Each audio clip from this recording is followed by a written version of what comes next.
దేవుని నామానికి మహిమ కలుగును గాక. క్రీస్తునందు ప్రియమైన దేవుని బిడ్లారా, ఈ దినము ఏప్రిల్ 9వ తేదీ లేఖన భాగము లూకా సువార్త 11వ అధ్యాయము 1 నుండి 34 వచనాల్లో దేవుని యొక్క వాగ్దానము 7వ వచనము. మీ తల వెంట్రుకలన్నీ లెక్కింపబడి ఉన్నవి,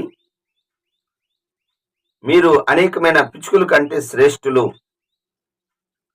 ఇక్కడ దేవుడు మనల్ని శ్రేష్ఠులు అంటున్నాడు. మనల్ని పిచ్చుకల కంటే శ్రేష్ఠులు అంటే అర్థం ఏంటంటే, మత్తయి సువార్త 10వ అధ్యాయం 29వ వచనములో 2 పిచ్చుకలు ఒక కాసుకు అమ్మబడును. అదే లూకా సువార్త 12వ అధ్యాయం 6వ వచనములో 5 పిచ్చుకలు 2 కాసులకు అమ్మబడును. అయినా వాటిలో ఒకటి కింద పడాలన్నా దేవుడి చిత్తము ఉండాల్సిందే. అంటే ఒక కాసుకు 2 పిచ్చుకలు, 2 కాసులకు 5 పిచ్చుకలు అంటే అర్థం ఏమిటంటే, మరి 4 కొంటే 1 ఫ్రీ. అంత అల్పమైన విషయంలో కూడా మరి దేవుడి చిత్తం లేకుండా ఏమీ కింద పడవండి, అవి మరవబడవు.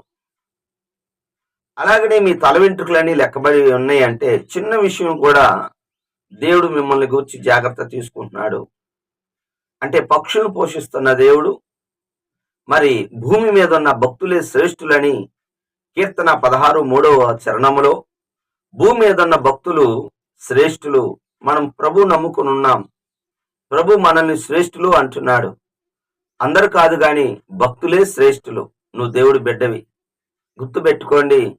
ఆదికాండం 50వ అధ్యాయము 21వ వచనములో, ఆదికాండం 50వ అధ్యాయం 21వ వచనములో యోసేపు తన అన్నలతోనూ తెలియజేస్తున్న మాట, మీరు భయపడవద్దు, మిమ్మను మీ పిల్లలను పోషించేదను అని చెప్పి వారితో ప్రీతిగా మాట్లాడాను. అవును, అన్నలు యోసేపుకి మరి కీడే చేశారు, అది చివరికి మేలైంది. గుంతలో వేశారు, తర్వాత అమ్ముకున్నారు. అటు తర్వాత తండ్రి గారికి చనిపోయాడని చెప్పటం, ఇలాగ చాలా బాధాకరమైన విషయాలు మరి చోటు చేసుకున్నప్పటికీ యోసేపు ఉన్నతమైన స్థాయికి వెళ్ళిన తర్వాత వారి అన్నల్ని కరువు ప్రాంతంలో ఉన్నప్పుడు వారిని తీసుకొచ్చి ఐగుప్తు దేశంలో శ్రేష్టమైన స్థలంలో గోషేను ప్రాంతంలో ఉంచాడు. అవునండి, మరి కేవలం ఒక సహోదరుడే ఈ విధంగా ఉంటే సాక్షాత్తు పరలోకపు తండ్రి నీకు నాకు శ్రేష్టమైన వాటిని ఇస్తాడు. కనుక ఒక్క పిచ్చుక కూడా మరి కింద పడాలంటే దేవుడి చిత్తం లేకపోతే, మరి అలాగనే దేవుడు నిన్ను పోషించటానికి, అలాగనే నువ్వు శ్రేష్టమైన వ్యక్తివి, అమూల్యమైన రక్తం చేత నువ్వు కొనబడి ఉన్నావు గనుక నువ్వు ఎంతో విలువైన దానివి. కాబట్టి విలువ తక్కువ అని ఎన్నడూ అనుకోవద్దు. నీ శ్రేష్టమైన వ్యక్తి. ఒప్పుకోవాల్సిన పాపాన్ని చూసినట్లయితే 19వ వచనములో ఇక్కడ ఒక ధనవంతుడు ఉన్నాడు. నా ప్రాణమా తినుము తాగుము సుఖించుము. అంటే దేవుని ఎడల ధనవంతుడు కాకుండా భూలోకుల ధనవంతుడు ఎప్పుడు కూడా నా అనేది స్వార్థం అండి. ఇక్కడ దాదాపు ఈ యొక్క ధనవంతుడు నా అనే పదము 8 సార్లు దాదాపు వాడాడు. నా ధనము, నా ఆస్తి, నా కొట్లు, నా ధాన్యం, నా పంట, చివరికి నా ప్రాణం కూడా అంటున్నాడు. ప్రాణం కూడా అతనిదేనా? అందుకు ప్రభు అంటున్నాడు, మరి వెర్రివాడా నీ ప్రాణమును అడుగుతున్నారు. ఈ రాత్రి నీ ప్రాణం పోతే నువ్వు సంపాదించినవన్నీ ఏమగును? బాగా ధాన్యం పండినప్పుడు సపోజ్ బస్తా 700 అనుకోండి, ధాన్యాన్ని దాచిపెట్టి సీజన్ వచ్చినప్పుడు అమ్మితే 1000 రూపాయలు అమ్ముతారు. అలాగ ధాన్యాన్ని దాచిపెడతారు ధనవంతులు. కానీ అలాగా స్వార్థంగా ఉండకూడదు. ఈ లోకంలోనే ధనం కొరకు ఆలోచన చేస్తే ప్రభు ఏమన్నాడు తెలిసిన, వెర్రివాడు. వెర్రివాని యొక్క మరి అంతం ఎక్కడుంటుందో తెలిసిన, సమాధిలో. ఈ ధనవంతులందరూ బాగా గమనించండి, దేవుడు లేని ధనవంతులు, దేవుడు కలిగిన ధనవంతుల గురించి కాదు. ఈ యొక్క మరి వాళ్ళ ఆశ చూడండి, నా ధనము నా ప్రాణము ఏది నీది కాదండి. నువ్వు భూమి మీద ఉన్నప్పుడు మనం చేయాల్సిన ఆజ్ఞ ఏంటో తెలిసిన 33వ వచనం, మీ కలిగిన వాటిని అమ్మి ధర్మం చేయడి, పరలోకమందు మీకు మరి అక్షయమైన ధనం కలుగును. అవును, మరి భూమి మీద మనం ఇతరులకి సహకరించాలని, సహాయం చేయాలని దేవుని యొక్క వాక్యము సెలవిస్తుంది.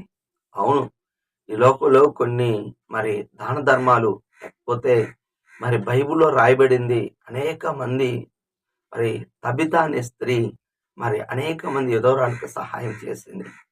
మన జీవితం మరి పొరుగువాడిని ప్రేమించటం అంటే పొరుగువాడికి సహాయం చేయటమే. మరి ఈ లోకం ధనం కోసం కాదు, పరలోకంలో బహుమానం ఉంది. పరలోకంలో బహుమానం ఉంది అంటే మనం ఇక్కడ చేసుకునే దాన్ని బట్టే ఉంటది. అందుకే మోషే గారు అంటాడు, హెబ్రీయులకు రాసిన పత్రిక 11వ అధ్యాయం 24 నుంచి 26 వచనాలలో,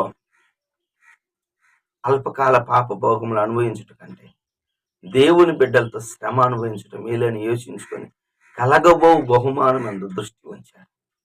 నీకు కూడా పరలోకంలో ఉన్నతమైన స్థానం నీకు కావాలి అనుకుంటే ఈ లోకంలో ప్రభు నిమిత్తం ఏదో ఒకటి చేయాలి. చేసినప్పుడు దైవరాజ్యములో ఉన్నతమైన స్థాయిలో మహిమ కలిగినగా నువ్వు ఉంటావని వాక్యం సెలవిస్తుంది, ప్రోత్సహిస్తుంది.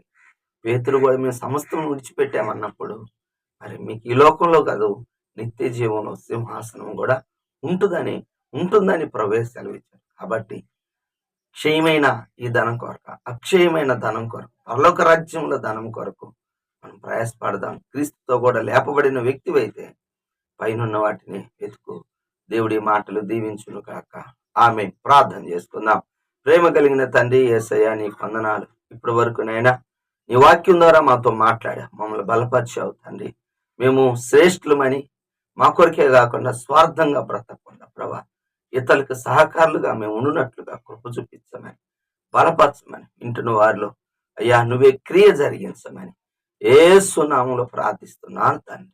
ఆమె తండ్రి యొక్క ప్రేమ, కుమారుని యొక్క కృప, పరిశుద్ధాత్మిక అన్యోన్య సహవాసం సదాకాలం మనందరికీ తోడుగా ఉండును కాక.